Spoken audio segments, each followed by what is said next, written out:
اعوذ باللہ من الشیطان الرجیم بسم اللہ الرحمن الرحیم ایاک نعبد و ایاک نستعین۔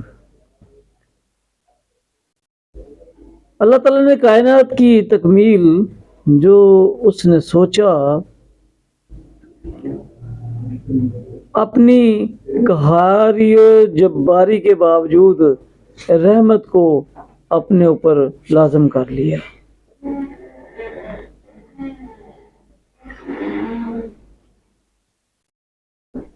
رب العالمین نے پھر اس دنیا میں ہم سب کے رحمت العالمین حضرت محمد صلی اللہ علیہ وسلم خاتم النبیین کو مبعوث فرمایا۔ آسان الفاظ میں اللہ تعالیٰ نے اپنی رحمت کی جلوہ نمائی، رونمائی، سیرت اسوہ حسنہ، نور مجسم حضرت محمد صلی اللہ علیہ وسلم پر فرمائی۔ اسلام امن کا گہوارہ ٹھہرا، دین حق جس پر سب انبیاء علیہ السلام تھے۔ کافر مشرکین یہود و نصارہ نے اس مذہب کو قبول نہیں کیا بلکہ دہشت گردی شروع کر دی۔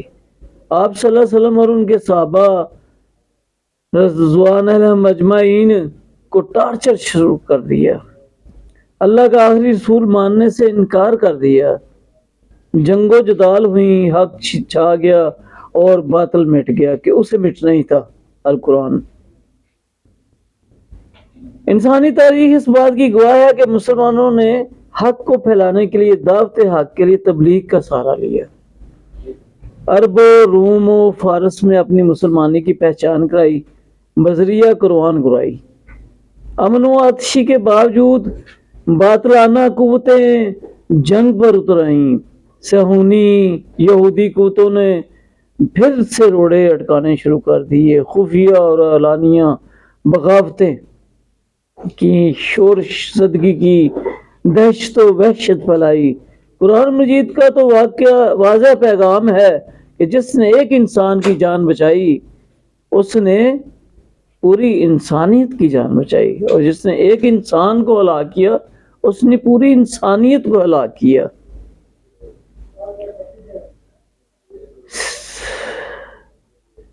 ہند میں صوفیہ کرام نے اپنے سیرت محمد صلی اللہ علیہ وسلم کے کردار کی طرف تبلیغ کی، لیکن طاغوتی صہیونی قوتوں نے پھر بھی روڑے اٹکائے۔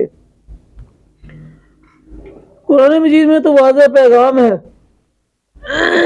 کہ انسان کو سمجھے، قرآن کا موضوع ہی انسان ہے۔ پھر یہ کون لوگ ہیں جو دہشت گردی کرتے ہیں؟ کبھی فلسطین پر، کبھی اندرون ملک، کبھی بیرون ملک کشمیر۔ ان دہشت گرد یہ مسلمان نہیں ہو سکتے، بلکہ یہ انسان بھی نہیں ہے۔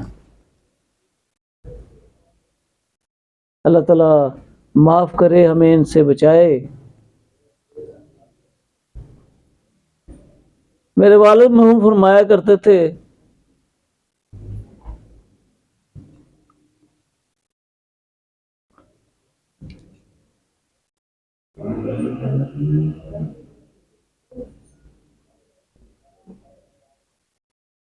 یاد آ گئے، صبح ان کی برسی ہے، وہ سارے سین یاد آ گئے، اس لیے میں خاموش ہو گیا۔ ان کی بہت ساری باتیں ہیں، محمد شریف خاکی، بہت خوبصورت سفید بدن۔ ہماری دادی نور بی بی نے، مرحومہ نے، ان کا نام بگا رکھ دیا، اور وہ پھر دعوت دیتے تر جوانی انہوں نے درویشی لائن اختیار کر لی۔ لمبی لمبی لٹیں تھی ان کی، جہاں پہ ان کی 9 گز کی شلوار اور چودھریوں والی پگ ہوتی تھی جو ہم بڑی لمبی سکھاتے ہوتے تھے، اور جوتی ان کی اتنی زبردست تھی، وہاں پہ انہوں نے سب کچھ چھوڑ دیا، رحیم یار خان میں ان کی کپڑے کی دکان تھی جہاں پہ 10 15 20 لوگ سائیکلوں پہ کپڑا بیچا کرتے تھے، لیکن وہ بھی انہوں نے چھوڑ دیا، اور سب کچھ جو ہے وہ بس یہی تھا ان کا۔ تہجد کے وقت ہمیں نہیں پتا تھا، اٹھ کے صبح قرآن مجید لے جانا، اپنے والدین کی قبروں پہ پڑھنا اور مزاروں پہ پڑھنا، پھر جو ہے ان کو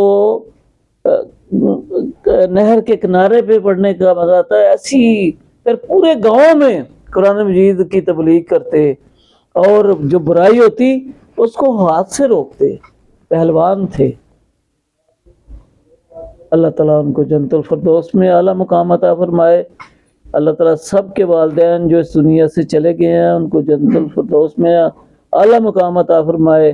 میرے والدین کے لیے بھی دعا کریں، اللہ تعالیٰ ان کی بخشش فرمائے۔ جزاک اللہ، آمین، شکریہ۔